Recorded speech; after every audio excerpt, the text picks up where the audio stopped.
咩叫改善呢？家庭嘅每一位成員嘅需求可以俾放大滿足嘅話，呢啲先叫改善。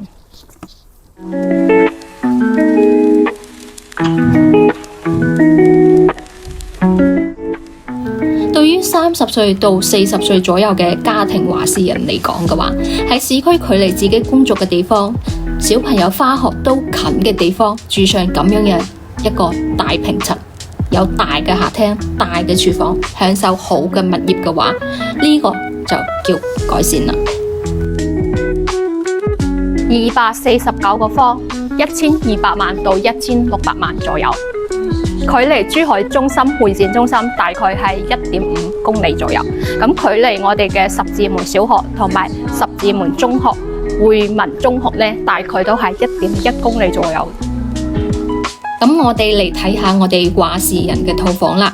男主人同女主人嘅書房、化妝間、衣帽間，全部都可以滿足到你嘅。咁呢個先叫改善。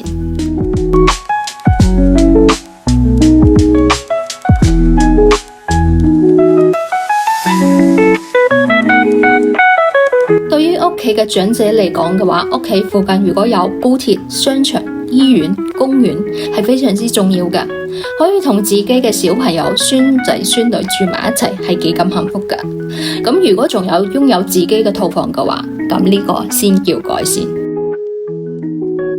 呢度就係十字門輕軌站旁邊嘅樓盤，一站珠海會展中心，2站就係馬騮洲山體公園，3站華發商都，4站天目群。咁斜對面就有17萬方嘅商場，平時落下樓行下街都係非常之足夠嘅。咁樣嘅話就可以直接出門啦。